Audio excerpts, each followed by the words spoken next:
Alhamdulillah, hamdan katsiran tayyiban mubarakan fi kama yuhibbuna rabbuna wa yarda.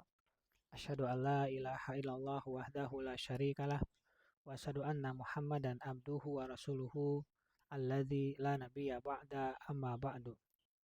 Kita lanjutkan pembacaan Taisir Karimir Rahman fi Tafsir Kalamil Mannan yang ditulis oleh Syekh Abdurrahman bin Nasir As-Sa'di.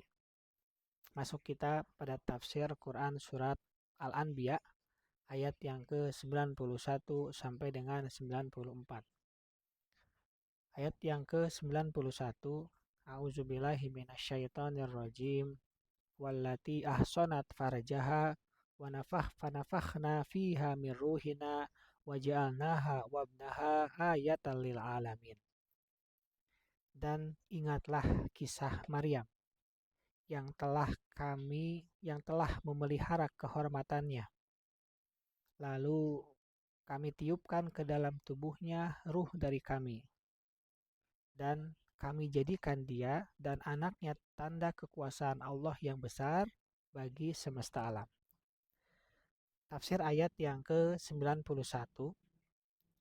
Dan ingatlah Maryam alaihi salam untuk menyanjung dan menceritakan kedudukan tingginya, serta menyebarluaskan tentang kemuliaannya. Wallati ahsanat farjaha, yang telah memelihara kehormatannya, memeliharanya dari perbuatan haram dan dari mendekatinya, bahkan dari hal-hal yang dihalalkan sekalipun. Ia belum menikah karena menyibukkan diri dengan ibadah dan menghabiskan waktunya untuk mengabdikan diri kepada Rabb-Nya. Ketika Jibril mendatanginya dalam rupa seorang lelaki yang normal dengan fisik dan ketampanan yang sempurna, qalat inni a'udzu birrahmani minka in kunta taqiyya. Maryam berkata, sesungguhnya aku berlindung darimu kepada Rob yang Maha Pemurah jika kamu seorang yang bertakwa. Maryam ayat yang ke-18. Maka Allah membalasinya dengan balasan yang sesuai dengan amalannya dan memberinya keturunan tanpa keberadaan suami. Akan tetapi dengan cara Jibril meniupkan padanya ruh sehingga hamil dengan izin Allah, waja'alnaha wabnaha ayatan lil alamin. Dan kami jadikan dia dan anaknya tanda kekuasaan Allah yang besar bagi semesta alam, di mana beliau mengandung tanpa suami dan melahirkannya tanpa bantuan penanganan dari orang lain. Lalu si jabang bayi berbicara ketika masih digendongan, dan Allah merehabilitasi namanya dari tuduhan orang-orang yang menuduhnya dengan tuduhan yang tidak baik. Lalu Allah memberitahukan tentang dirinya dalam kondisi itu. Selanjutnya, Allah mempraktikkan melaluinya berbagai macam keajaiban dan mukjizat yang sudah diketahui bersama. Maka Maryam dan putranya menjadi tanda kebesaran Allah bagi sekalian alam. Generasi-generasi bergantian membicarakannya, dan orang-orang pun memetik pelajaran darinya. Ayat yang ke-92. Inna hadihi ummatukum ummatan wahidatan wa ana rabbukum fa'budun. Sesungguhnya agama tauhid ini adalah agama kamu semua, agama yang satu, dan aku adalah Rabbmu, maka sembahlah aku. Tafsir ayat yang ke-92. Saat Allah mengisahkan tentang para nabi alaihi wassalam, dia mengajak komunikasi kepada manusia. Inna hadihi ummatukum ummatan wahidah. Sesungguhnya agama tauhid ini adalah agama kamu semua, agama yang satu. Para rasul yang telah disebutkan itu, mereka juga bangsa kalian, dan tokoh-tokoh panutan kalian yang kalian ikut berjamaah berjalan di belakang mereka dan menelusuri petunjuk mereka. Mereka semua berpegang teguh pada agama yang satu dan jalan yang satu, juga mempunyai satu Rob.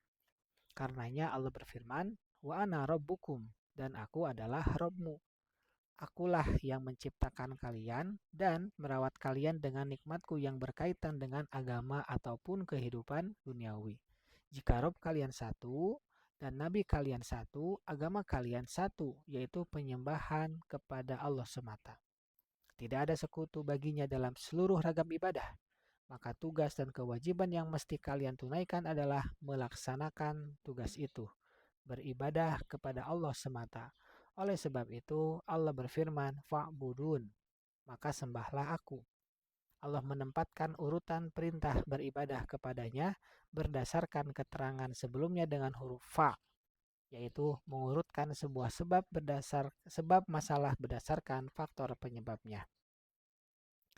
Ayat yang ke-93. "Faman ya'mal minas solihati wa huwa mu'minun fala kufrana lisa'ihi wa inna lahu katibun."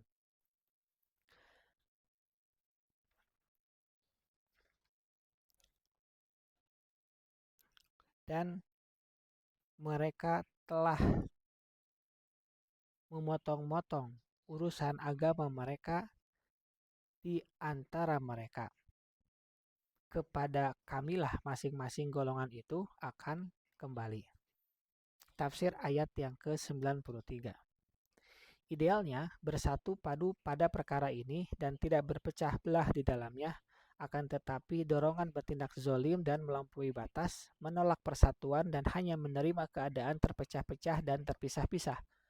Karena itu Allah berfirman, "Wataqatta'u amrahum bainahum." Dan mereka telah memotong-motong urusan agama mereka di antara mereka. Maksudnya, golongan-golongan yang mengaku mengikuti para pengikut Nabi terpecah-pecah dan bercerai-berai. Setiap pihak mengklaim berada di atas kebenaran, sementara kebatilan bersama dengan pihak lainnya. Setiap golongan bangga dengan apa yang mereka miliki, padahal sudah dimaklumi bersama pihak yang benar dari kalangan mereka, yaitu yang meniti pada agama yang lurus dan jalan yang lempeng dengan mengikuti para nabi. Kenyataan ini akan terlihat bila tabir kebenaran sudah tersibak, kegelapan sudah pergi, dan Allah mengumpulkan umat manusia untuk mengadili mereka. Saat itulah orang yang benar akan jelas berbeda dengan orang yang berdusta. Karena itu Allah berfirman, "Kullun," masing-masing golongan itu dari setiap kelompok yang bercerai-berai dan selain mereka ilaina raji'un, akan kembali kepada kami. Maka kami membalasi mereka dengan balasan yang sempurna. Ayat yang ke-94, "Faman ya'mal minas solihati wa huwa mu'minun falahu kufranu sa'ihi wa inna lahu katibun." Maka barang siapa yang mengerjakan amal solih sedang dia beriman, maka tidak ada pengingkaran terhadap amalannya itu. Dan sesungguhnya kami menuliskan amalannya itu untuknya. Tafsir ayat yang ke-94, sesudah itu Allah membeberkan balasannya bagi mereka secara eksplisit maupun implisit.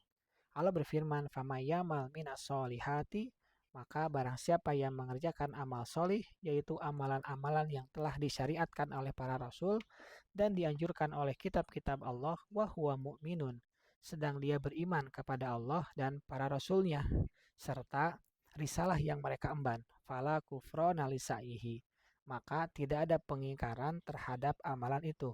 Maksudnya kami tidak akan menyia-nyiakan dan menggugurkan usahanya. Bahkan kami akan melipat gandakannya berlipat-lipat. Wa inna lahu katibun. Dan sesungguhnya kami menuliskan amalannya itu untuknya. Maksudnya kami menetapkannya di lauh mahfudz dan di lembaran-lembaran amalan yang bersama para malaikat penjaga amalan. Maksudnya, secara eksplisit siapa saja yang tidak beramal solih atau mengamalkannya tanpa beriman kepada Allah, maka sesungguhnya dia terhalangi dari pahala kebaikan, merugi dalam agama dan dunianya. Subhanaka Allahumma wa bihamdika asyhadu an la ilaha illa anta astaghfiruka wa atubu ilaik. Assalamualaikum warahmatullahi wabarakatuh.